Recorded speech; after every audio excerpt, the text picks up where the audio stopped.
So I apologize because in the video on Austria-Hungary I was saying that was the last one, but actually we still have to talk about what's happening with socialism in the 19th century in Europe, so bear with me, this should be pretty short.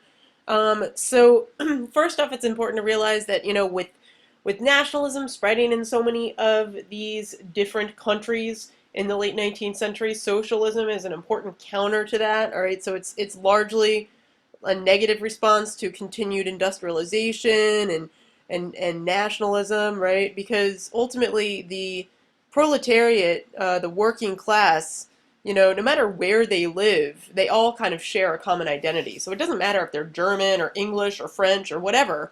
The idea behind socialism or Marxism is for all these workers to unite. So nationalism shouldn't really play a part in this process. They might not really be proud of what country they live in. The idea is for them to kind of bind together with other people that are oppressed just like they are. So they actually view nationalism negatively. They think that it's a tool that the ruling classes use to divert public attention away from socialist issues. So, the idea is, oh, let's go to war with this other country. Let's forget about the fact that we have all these poor people.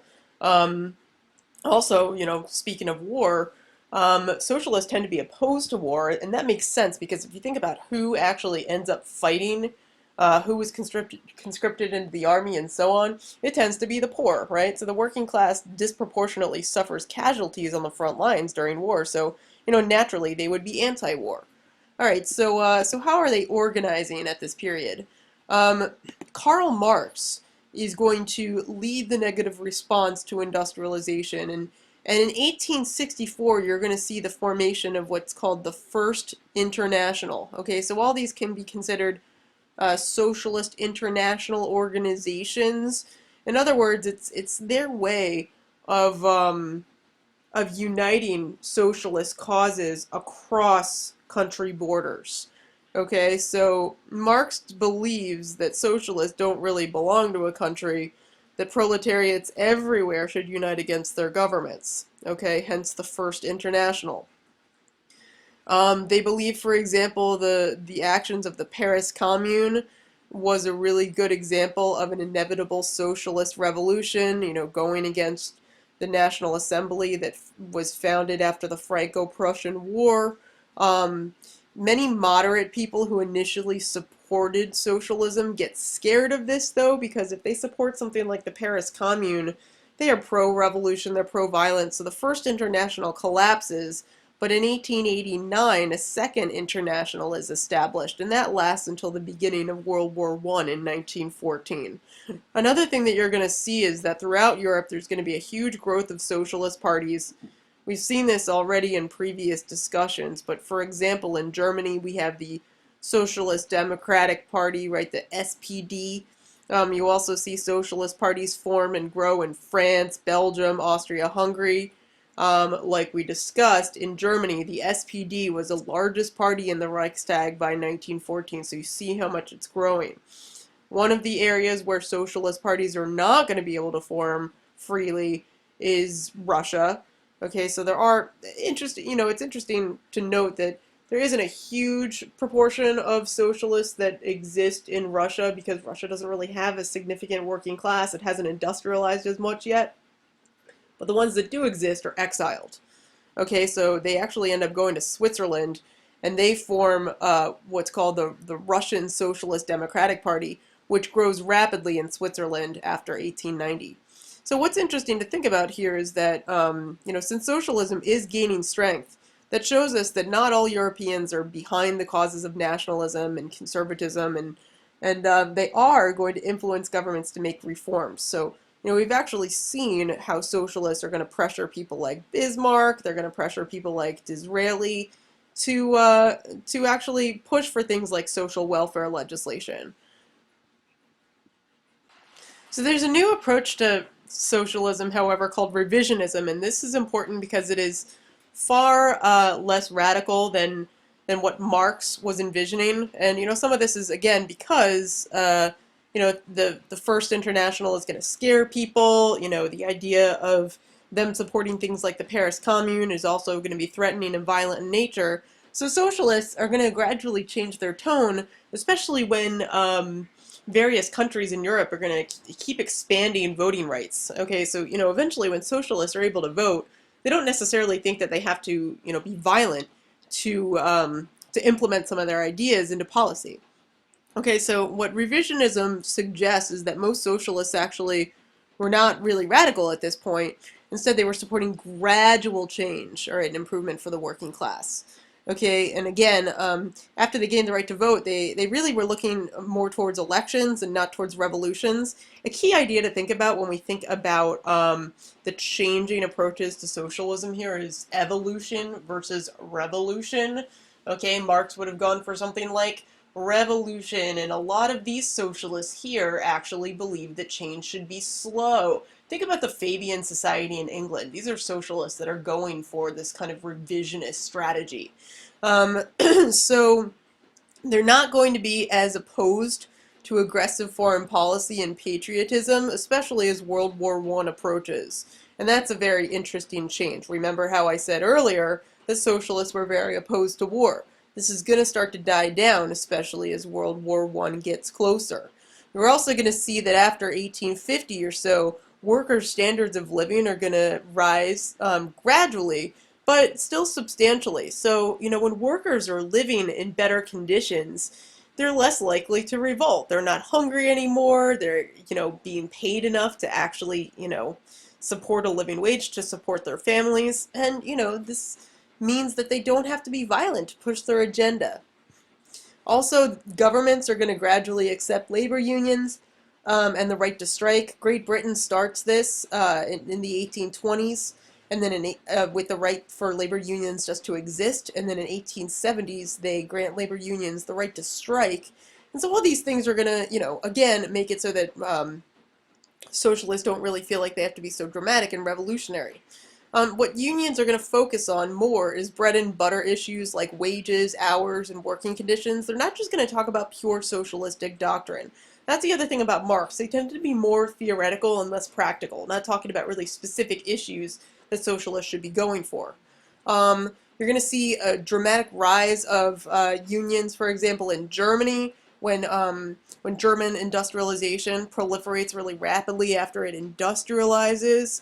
You're also going to see that collective bargaining is going to be recognized as desirable by the German Trade Union Congress of 1899.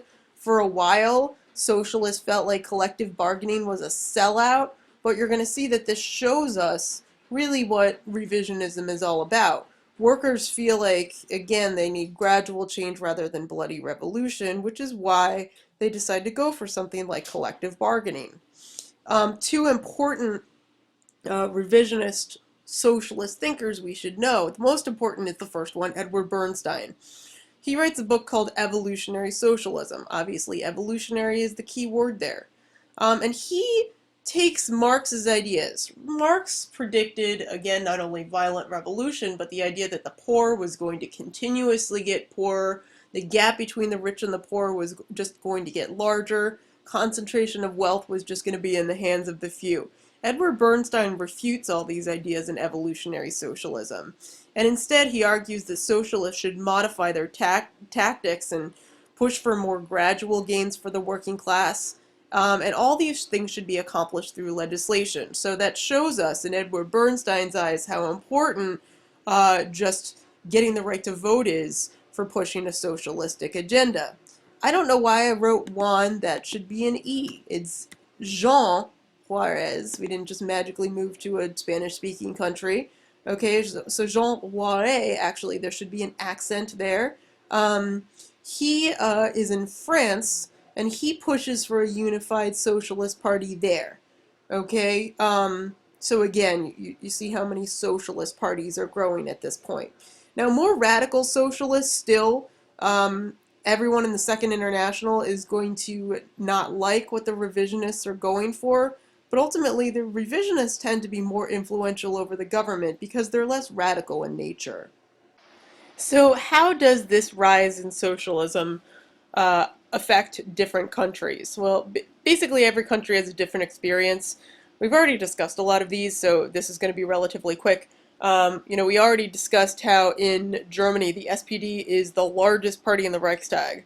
right? So basically, what that means is that even if you have a conservative leader, like Bismarck, for example, the SPD is going to basically make it so that Bismarck's hands are tied, and he has to institute some reforms to really minimize that threat coming from the left. So, for example, some of the things that the SPD is going to be able to push Bismarck to do is to issue a protective tariff, to institute social welfare programs. That's huge. Remember how Germany paves the way as being a welfare state. That's because of the socialist influence. Also, something like regulating child labor. All right, so again, the socialists are going to be huge in terms of keeping governments from making overly conservative decisions. In France, you're going to see that the Chamber of Deputies, remember that's the Third French Republic's assembly at this point. They're going to gain a lot of socialist seats from 1905 to the beginning of World War I in 1914. In England, you're going to see, we already discussed briefly when we talked about England last time, that there was a third party, a Labour Party that emerges. And even though they're still a third party, they're not as strong as the Conservatives or the Liberals. They're very vocal. Okay, so anyone who kind of feels like the Conservatives and Liberals really don't have interest in them, interest in the needs of the general public, is going to join the Labour Party. And again, even though the Labour Party might not be strong enough to have a majority, it's still going to influence both the Liberal and Conservative parties' decisions, so they can kind of curb this threat coming from this Labour Party. Now, the last two countries, Spain and Italy, interestingly, they are much more anarchistic. Okay, so in a way, this is kind of a spin-off. It's maybe a more extreme version of the mainstream socialist movement, because the anarchists, what is anarchy? It's anti-government, no government whatsoever. We know that socialists, in a way, they wanted to be international in nature. They wanted to kind of work together across borders, ultimately enable to achieve rights for the working class. Now, anarchists, they feel like the way to do this is to get rid of the government entirely. Okay, so they don't really want to overcome the bourgeoisie. That's not their motive. They want to completely get rid of the centralized state because they feel like that's the way to accomplish socialism, is to completely destroy government as it exists. Okay, and the anarchists are actually going to be responsible for a bunch of political assassinations throughout Europe. We already discussed Alexander II of Russia in 1881. He's assassinated by anarchists. The King of Italy in 1900, his name was King Umberto. He is assassinated in 1900. And moving over to the U.S., President William McKinley, he's assassinated in 1901. So all of this is the work of anarchists. Even in the U.S., the anarchist that killed McKinley was from Europe. So you see how this is influenced by socialism, but it takes it to a more extreme measure in that they completely want to destroy the government. So that's a wrap on this chapter, finally. Okay, and again, like I said falsely in the last video, we're going to have multiple choice on Juno, and then we're going to have a DBQ on Italian unification. Um, it's really important to think how much nationalism is affecting the shaping of these countries here, and how socialism, to a certain extent, is that challenge to nationalism. And when we get further on in our reading and discussions in class, we'll think so much about how this time leads to World War I. So until then, good luck studying for your test.